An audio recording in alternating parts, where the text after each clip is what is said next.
Hey everyone, and welcome to episode 107 of Piv's NXT Point of View podcast. My name is Bill Pivots. So NXT TakeOver Orlando happened. It was a great show, despite the lack of build going into it, lack of excitement by me. They delivered again. Another great TakeOver special. There were the 5 advertised matches. Nothing special happened, and we were presented with new NXT titles for all 3 divisions. The show kicked off with a spotlight on an empty ring. Triple H, probably in the back, welcomed the crowd to Orlando. He said, "Tonight is our fate," and they make history. And he ended with saying, "Tonight we are home." They then threw it to a video package highlighting the history and evolution of NXT, starting with Seth Rollins as the first NXT champion and going up to where we are today. The show kicked off with the 8-person tag match between Sanity, Tye Dillinger, Roderick Strong, No Way Jose, and Ruby Riott. They showed a video before taking place at WrestleMania Access when Sanity attacked No Way Jose. Nigel McGuinness said that he will not be able to compete, and Tye Dillinger and company will have a mystery partner. That partner ended up being Cassius Ohno, which makes a lot of sense considering he won last week. He beat Elias Sampson, so he needed a match. Why not put him on the card? I'm wondering why they took No Way Jose off the TakeOver card. I don't know if he's suffering from a legit injury, or is this their way of writing him off? Whatever the case is, I just feel bad that he wasn't on this show. The faces ran in the ring, went after Sanity. They sent all the men to the outside as Ruby Riott and Nikki Cross started. It was at this point where each babyface got a hot tag. They hit some moves, but Sanity wore them down. They cut the ring in half, just making frequent tags, wearing down the babyfaces. Eric Young missed the dropkick, and Strong got the hot tag to Dillinger, who took out pretty much every member of Sanity. He was very excited for this match. His entrance, he was very focused. He was ready to put an end to Sanity. The match moved to the outside as each man took their time hitting some sort of big move.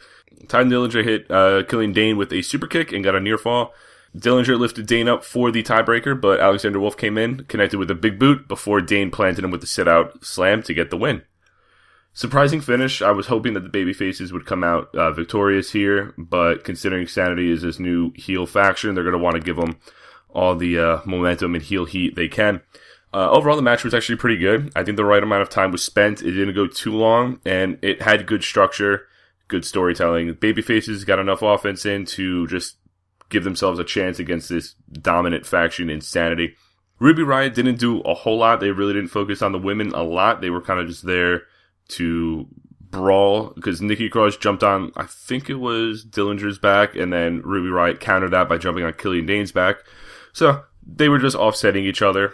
I want to see these two feud on their own, away from Tye Dillinger and this whole feud.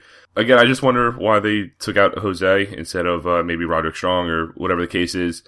Now that the feud's over, though, I'm really hoping that they just call Tye Dillinger up, and I hope that Roddy moves on to something a lot better than this. He definitely deserves it. They showed Edge and Beth Phoenix at ringside. If you haven't seen it, go listen and watch Beth Phoenix Hall of Fame speech. It was a surprise speech, and I think it was one of the better ones of the night. Second match was the debuting Aleister Black against Andrade Cien Almas. Black's entrance was actually pretty cool. He was on this platform laying flat, and then it just kind of rose him to his feet, and then he made his way to the ring. He was sitting. The music was really cool, and he ended up sitting crisscross, in the middle of the ring. They went back and forth for a little bit with counters as Cien posed on the mat, and then he did his pose in between the ropes.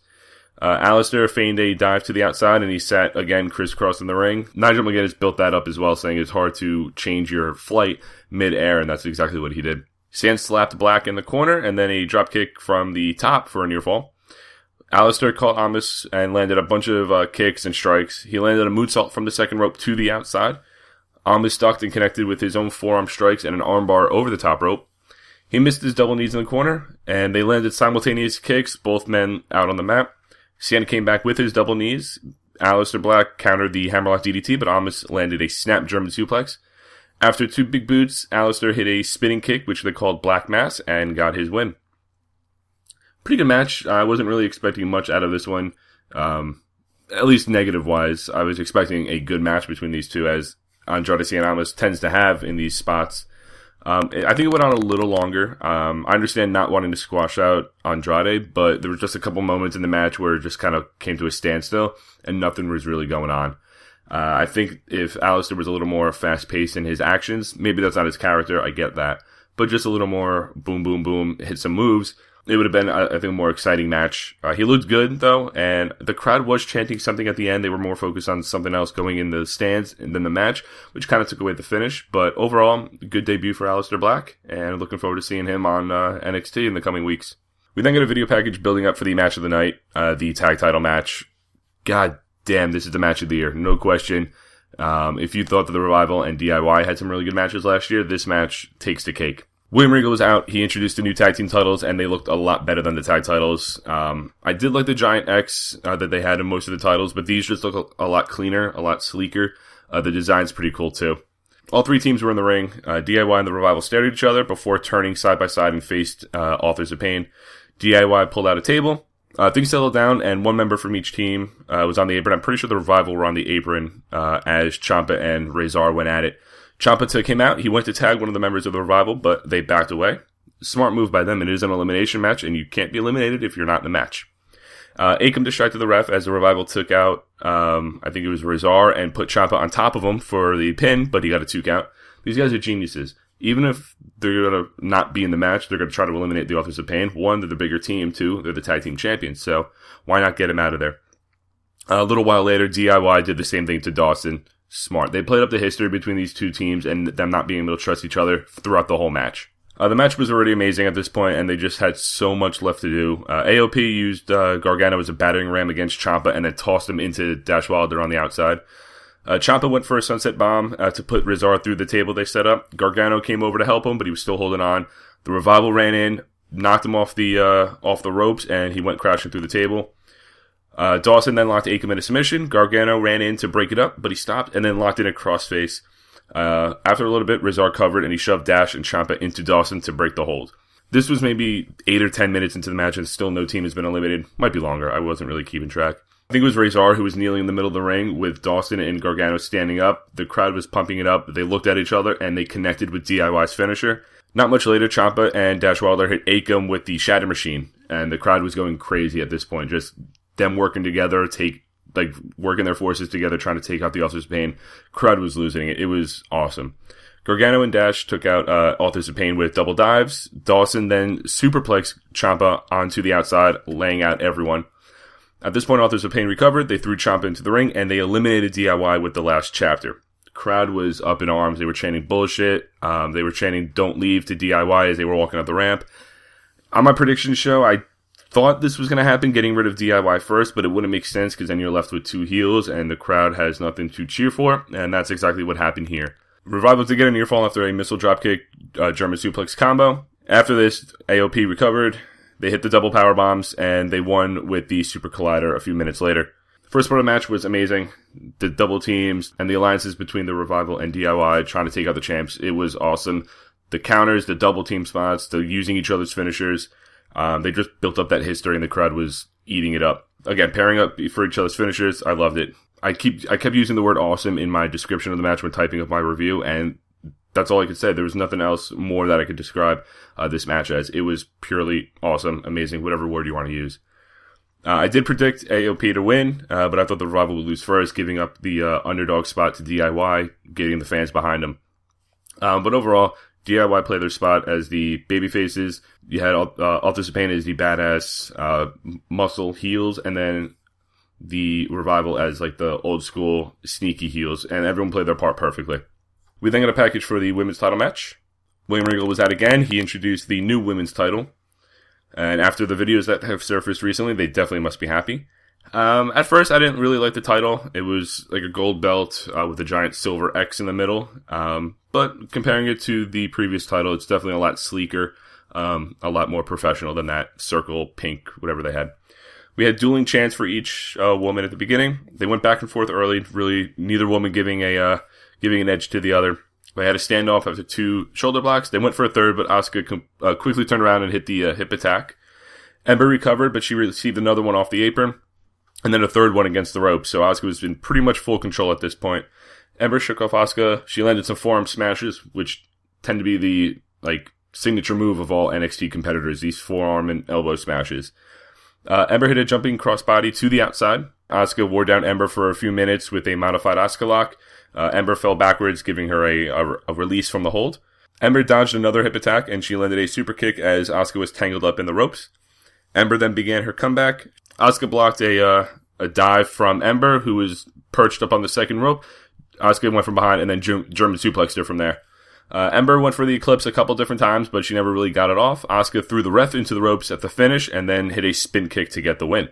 Pretty good match. I have a feeling they could have done a lot better, given the story behind it. They kind of rushed into this, I think, but it was a really good match, to be honest. I'm not surprised Asuka retained, even though I predicted Ember. I would feel they would kind of tilt the needle more for an Asuka heel turn. I think she is going that route with the ref bump, trying to do the desperation move to get Ember off the ropes. And I do appreciate them not hitting Asuka with the Eclipse and then having her kick out. They protected that finish a lot. They teased it a couple times but never really got it off, which is nice. And I think it's going to be another match. Ember's going to complain that the ref was in the way. It might lead to a stipulation match at the next TakeOver. But after this, there's really no one left for Asuka. Unfortunately, that's why I was hoping that Ember Moon would win. We would see a reversal of roles. But right now, it's Asuka dominating the women's division. And with reports saying that she's not coming up to the main roster anytime soon, this definitely makes sense. Before the main event, we saw that Drew McIntyre was shown in the front row. And we know what happened last time they showed someone in the front row, Bobby Roode. He signed with NXT, and it's been reported that Drew McIntyre has signed a 3-year deal with WWE to appear on the NXT brand. That is going to be awesome. So it was time for the main event, Bobby Roode versus Shinsuke Nakamura for the NXT Championship. There was 2 pianos playing Bobby Roode, and then they hit his piano intro, as you heard at the beginning of the show. Regal then brought up the new NXT title. Very similar to the women's title, except for the Silver X, it was solid gold. Again, I like them. Very sleek, very professional. The NXT title, original one, looked like a indie title with just a giant X and T on either side. This one gives it a WWE feel. Things were slow at first. There was a little taunting and some building anticipation. Bobby Roode had Nakamura in some headlocks pretty early. And he was just very meticulous and very pinpoint with his attacks, just targeting Nakamura's knee. Speaking of Nakamura, he started building momentum. He landed some huge kicks and a running knee in the corner. He hit a drop kick out of the corner and went for Kinshasa, but Roode ducked and he shoulder blocked the hurt knee. He then locked in a figure 4. Nakamura came back with an armbar and a triangle choke. Bobby Roode dodged another running knee and got a near fall after the backstabber. Nakamura countered the Glorious DDT and got a near fall after a running kick. Roode left the ring after that as he set up for the Kinshasa. He kicked the rope in between Nakamura's leg, hit a second Glorious DDT, but Nakamura kicked out. Roode grabbed the ring bell, brought it in, but the ref took it away. Nakamura landed a kick to the head and a reverse exploder suplex. He went for Kinshasa, but Roode countered it again and hit a spinebuster. Huge spinebuster. The crowd kind of was deflated after that. He took out the knee. Roode grabbed Nakamura in the second rope, spun around, landed on his feet, and then planted him with the Glorious DDT to retain the NXT Championship. A great main event. Definitely loved it better than the first match they had. Great story. Just great performances by both men. A little boring at first with the headlocks and just slow build, but it made for a great second half. Roode was the cocky heel, just playing up Nakamura's injury, and Nakamura was playing the never give up, always keep fighting role. The counters, reversals were great, not going down for each other's finisher right away. The spinebuster out of nowhere was awesome, and the added twist of the DDT made for a impactful finish. Bobby Roode trying to do whatever he could to take out Nakamura. After the show, I read that Nakamura hugged the referee, and the crowd was chanting, "See you Tuesday," which is interesting. They're going to have him go to SmackDown and not Raw. Maybe he'll make his Monday and Tuesday debut. Who knows? Overall, another great TakeOver special, like I mentioned. They didn't disappoint, despite my lack of excitement heading into this show. The 8-man tag was a fun way to get the show started. Aleister Black had a great debut against Andrade Cien Almas, and he's going to be an interesting character going forward. Tag team match of the night. There's nothing more I could say. Asuka and Ember Moon was fun, and there's definitely going to be a rematch coming, and I'm looking forward to that. And obviously, you know what I thought about the main event. There hasn't been one TakeOver special. I can't remember the last one. There's probably ones that could have been better with some of the matches, but I haven't walked away from a TakeOver special feeling like I was upset or disappointed or anything like that. I do think Nakamura is main roster bound. Revival maybe as well, and maybe Tye Dillinger, but I think Nakamura more than the others. The others are more speculation, and if he does debut Monday or Tuesday, that crowd is going to go apeshit. All right, guys. Thanks for tuning in to my TakeOver Orlando review. Let me know in the comments what you think about the new NXT titles, who you think is going to debut the night after WrestleMania, and what you thought of this event. Follow me on Twitter at bpiv_sports. Like, comment, subscribe to the show on YouTube, and I'll be back next Thursday with episode 108. Peace.